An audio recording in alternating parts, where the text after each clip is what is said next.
The wind howled like a banshee the night it happened, the kind of storm that makes you grateful to be indoors. I was upstairs, the TV buzzing quietly in the background as I worked on my laptop. My wife, Maria, was downstairs reading, and our kids, Tom and Lily, were in their rooms.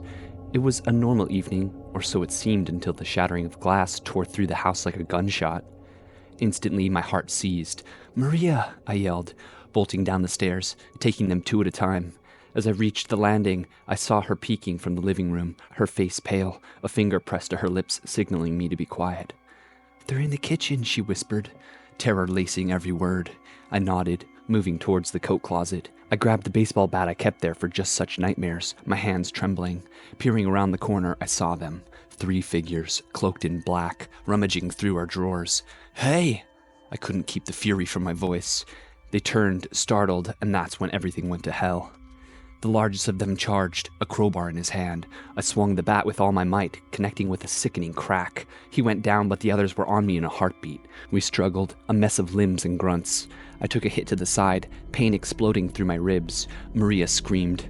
I saw her grappling with one of the invaders, trying to pull him away from the stairs that led to our children. Adrenaline surged through me, and I managed to throw my attackers off, racing to her aid. The man turned on me, his knife glinting ominously in the dim light. We fought, the knife coming dangerously close too many times. I could hear Maria sobbing, begging them to stop. Then a horrible scream from upstairs. "Tom."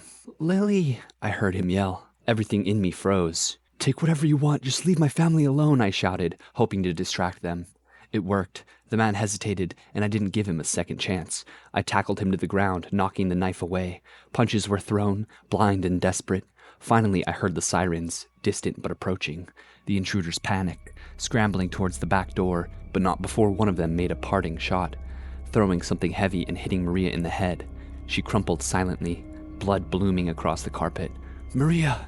My world narrowed to her still form. I rushed to her side, my hands shaking as I tried to stop the bleeding. The room spun, the sounds of the arriving police and my children's cries mingling in a cacophonous nightmare. The aftermath was a blur of lights, questions, and desperate prayers. Maria was rushed to the hospital but didn't make it. The damage was too severe. My heart broke 1,000 times as I had to tell Tom and Lily that their mother was gone. We survived that night physically, but something in us died with Maria. Our home no longer feels a sanctuary. Every shadow makes me flinch. Every wind against the window sounds like the echo of that night.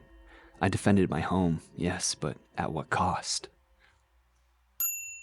The night was suffocatingly hot, the kind of heat that clings to your skin and makes the air feel thick. I was in the garage tinkering on an old motorcycle I'd been trying to restore, just to have something to do that wasn't sitting in front of the TV. That's when the power cut out. Total blackout. The abrupt silence was deafening. No hum to the air conditioning, no distant sounds of the city, just darkness, and all of a sudden, oppressive stillness. I remember cursing under my breath as I fumbled for the flashlight I kept on the workbench. The beam of light felt weak against the consuming black. I decided to check the fuse box in the basement, thinking maybe I could fix the issue. That's when I heard it, glass breaking, somewhere upstairs. My heart kicked against my chest. It wasn't the clumsy clatter of an accident. It was deliberate, quick, calculated. I crept from the garage to the kitchen, moving as quietly as I could. The moonlight spilled through the windows, casting long, sinister shadows across the floor.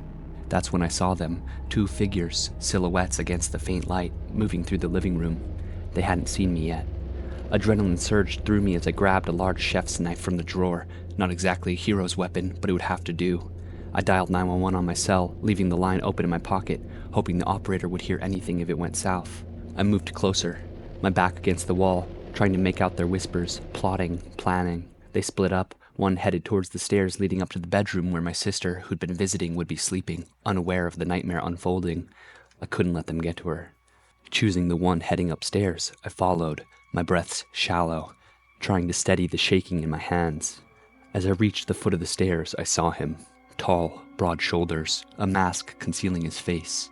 He was halfway up when I called out, "Stop!" He turned, surprised, a gun in his hand.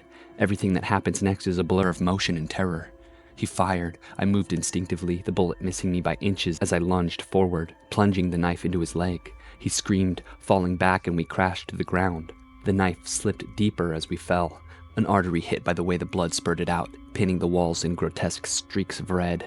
The struggle was brutal and desperate. He was strong, but the pain was overpowering him. I wrestled the gun from his grip, my own hands slick with his blood. Just then, the other intruder appeared, shouting incoherently. He froze at the sight of his partner on the floor, hesitating just long enough for me to act. I fired without thinking. The gun shot a deafening explosion in the tight space. The bullet hit him in the chest, and he stumbled back, falling down the stairs, his body tumbling awkwardly before coming to a rest at the bottom. Silence fell, heavy and absolute, broken only by my ragged breathing and the distant sound of sirens. Police and ambulance converging on my home. When the cops arrived, I was sitting there, the gun beside me, my body and soul numb. The paramedics declared the first intruder dead. His life leaked out onto my living room floor. The other was cuffed and taken away. His survival, a miracle. In the aftermath, as officers swarmed my home, taking statements and photos, I couldn't shake the image of the blood, the sound of bone hitting wood, the smell of death that seemed to cling to the air. My sister was safe, physically untouched, but the shadows in her eyes told me that night would haunt her, haunt us all, for a long time. We survived, yes, but something inside me changed that night. I'd taken a life, defended my home, and yet I felt no triumph. Only a deep, pervasive sorrow that things like this could happen. That violence sometimes was the only language left to speak. The evening started like any other, with me flipping through an old cookbook, trying to decide what to make for dinner. My wife, Elena, was late coming home from work, caught up in one of her endless meetings, and the kids were at my sister's for the weekend. I was alone, which was rare and somewhat welcome. I settled on making spaghetti, something easy yet satisfying. As the sauce simmered, I heard the front door creak open, thinking Elena had finally made it home. I called out from the kitchen, "In here, you're just in time for dinner." There was no response, just the sound of footsteps, heavier and slower than Elena's usual tired tread.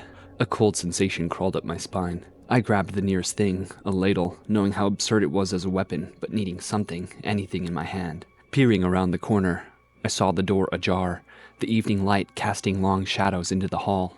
"Elena?" My voice was less certain this time. The footsteps stopped, and silence swallowed the space, thick and palpable. I edged closer to the door to close it, when it slammed shut by itself, or so it seemed, pushed by a gust of wind from the gathering storm outside. That's when the power flickered and went out, plunging the house into darkness. My heart thudded painfully inside my chest as I stumbled back to the kitchen, straining my ears for any sound. The soft hiss of the gas stove was a small comfort until it too clicked off, the house now completely silent. I fumbled through drawers for a flashlight. The beam of light cut through the blackness when I finally switched it on, creating more shadows for my imagination to play with. That's when I heard it, a soft scraping sound coming from the living room. I inched towards the sound, flashlight leading the way, every creak of the floorboards screaming in quiet. The light fell on the living room window, and that's when I saw him. A figure outside, looking in, his face obscured by a mask. I recoiled, nearly dropping the flashlight. He tapped on the glass, the sound sharp and clear. Panic seized me, and I ran to the back door to make sure it was locked. As I secured the deadbolt, I heard glass shatter from the front of the house. My mind raced with options. Call the police, hide, escape. I chose the first, my hands shaking as I dialed 911 on my cell phone, the glow of the screen piercing the darkness. "Please send someone. There's someone trying to break into my house," I whispered into the phone. The operator's calm voice instructed me to stay on the line and to find a place to hide. I moved to the pantry, a small, cramped space but out of sight. I could hear him now inside the house, the soft but deliberate footsteps growing louder, closer. Then they stopped. My breath caught in my throat as I heard him sniffing like a dog scenting the air. Pantry door creaked, and I held my breath, praying, bargaining, anything for a miracle. The door swung open. The flashlight beam blinded him momentarily. I didn't wait to see his reaction. I shoved past him, sprinting for the front door. I could hear him behind me, his footsteps heavy and fast. I burst out into the storm, the rain drenching me instantly. I didn't stop, not even when I heard him call out from the doorway. "Doesn't have to be hard, friend." His voice was calm, almost reasonable, but I ran until I saw the flashing lights of the police cars coming down the road. The aftermath was a blur. Police lights, questions, a blanket around my shoulders as they searched my house. They found him hiding in the attic, smiling serenely as they cuffed him. He was a known criminal, wanted for a series of violent home invasions. As I sat in the ambulance, a paramedic checking me over, I couldn't help but think how close I had come to being another victim. Another statistic. I watched as they led him away, his calm, untroubled gaze meeting mine, and I shuddered. Even now, with the locks changed and a new security system in place, I jump at every shadow, every noise. The safety I once took for granted shattered as easily as that window.